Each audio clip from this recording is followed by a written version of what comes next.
First night with the G stove. This is the G stove Heat and View XL. Heat and View because it's got a little viewing window here, and the XL is just a bit longer.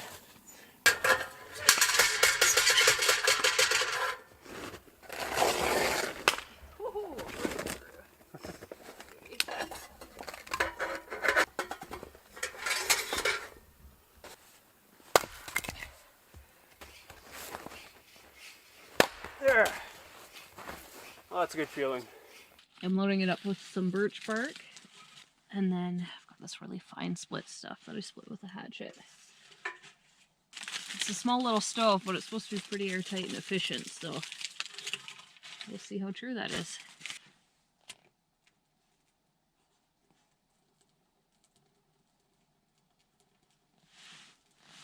Just love that smoke in the trees. Yeah, it's pretty cool, eh? It's beautiful.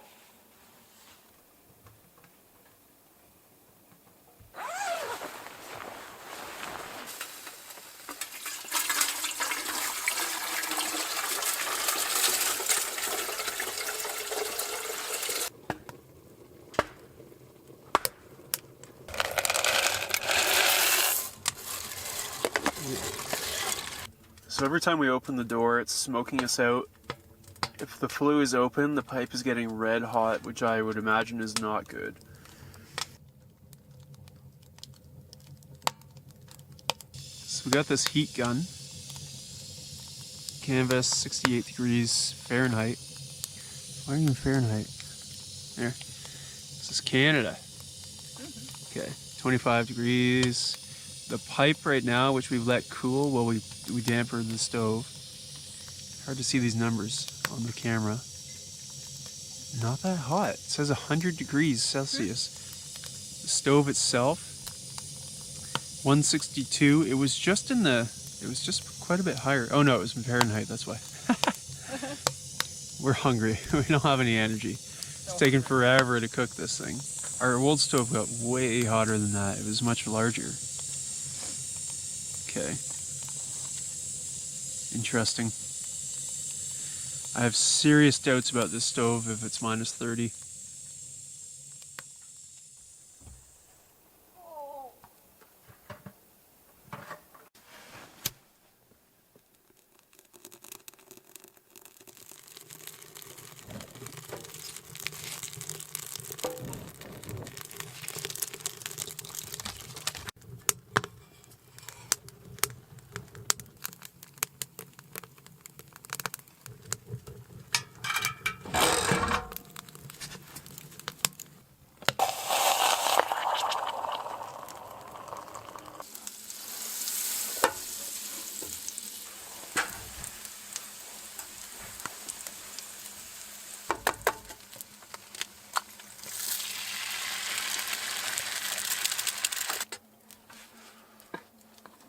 Instant toast. Yeah. Well. Boop. Yeah. We're just warming them on the side because if you put it on here, it'll burn in literally 1 second.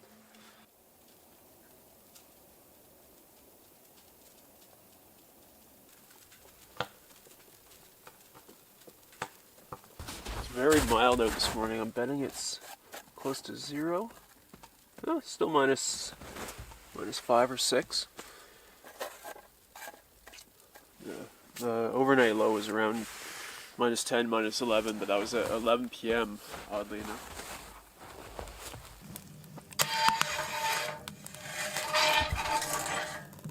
It's a beautiful afternoon out here, still just nice light snow.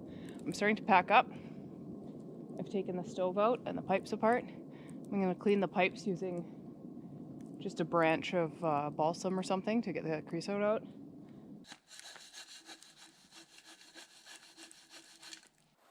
We burned so little of our wood that we're just taking it back to the trail so that other people can potentially use it.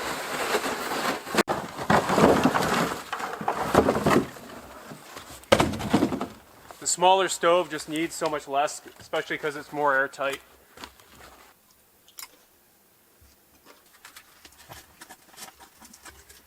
So we just finished our first night with the G Stove XL, Heat and View, and it was only about minus 10 at the worst, minus 11 maybe Celsius, And it's a smaller stove, so that's probably, I'll just get my biggest concern out of the way right now.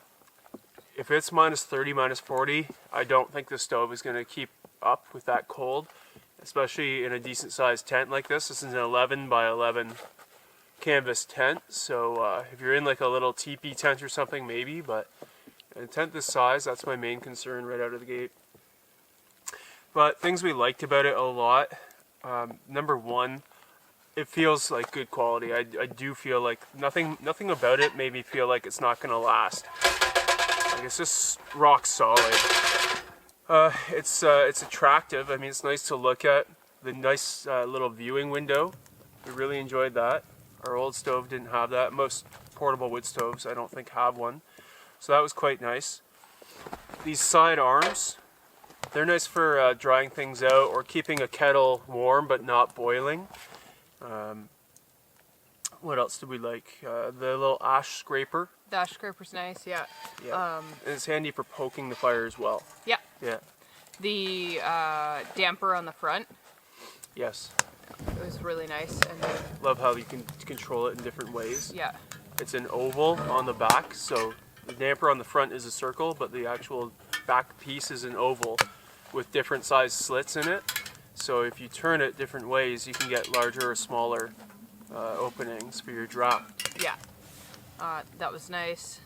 The flue, just nice and easy to control. Yeah, the flue damper was nice too. Like, you can turn it very incrementally, and it holds there. Our last flue damper, it was floppy. Yeah. It was difficult to make it stay in position. Yeah, a bit of a learning curve with the smaller stoves, just figuring out, like, one of the big things I found was in chopping the wood, most of the pieces I chopped were probably double the size to actually burn efficiently in there. They'd kind of simmer, so just learning that. But once we cut them smaller, kind of what I would usually consider kindling size, they burnt pretty well, but the stove's so efficient and airtight that they actually burn just as long as the big pieces in our old stove. Yeah. The old stove was so big and you needed big logs, and they burned so quickly because it had all these unofficial draw points, and it was not airtight at all. Yeah. So I like that, but just figuring that out, of course, first time out, so a couple learning curves, but overall really impressed. I really, excuse me. Bless you. That snuck up on me. Yeah, I really liked it, and once we got it going, it heated the tent nicely. It seems to keep just as long as the old one. Again, smaller pieces, which you would think burn faster, but when it's airtight, they last quite a while. Yeah, and when you have so much more control over the draw with both dampers. It's nice how all the pieces fit inside easily, too. It's not like a jigsaw puzzle. They all go in easily. The grate? The grate's nice. I was going to say the stovepipes are small enough they don't have to nest. They fit inside the stove without nesting.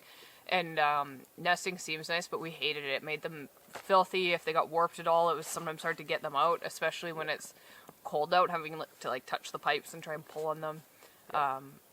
We just found it was a lot of hassle, so not having to do that in this one, where they just fit inside the stove because they're smaller diameter, is lovely. Yeah, we would never buy nesting stovepipes again, personally. No. Yeah. But yeah, speak to the grate that keeps your draft going underneath the logs. That was good, but we found that we had to change our approach for starting the fire. Yeah.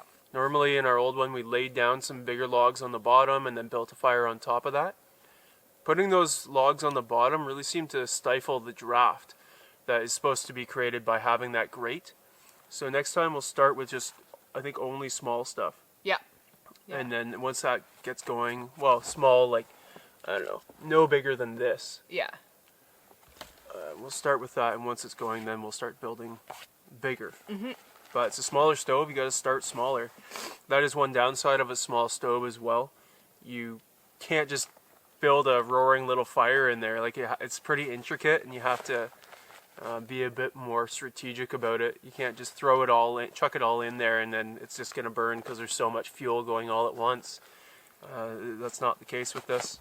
And the other thing about this that I really like, especially compared to our old one, is the legs. They're really nice, fold down and clip in, as opposed to our old one were little L brackets that slid in, and they were always, anytime you had to adjust the stove or try and get it going, they'd slide out.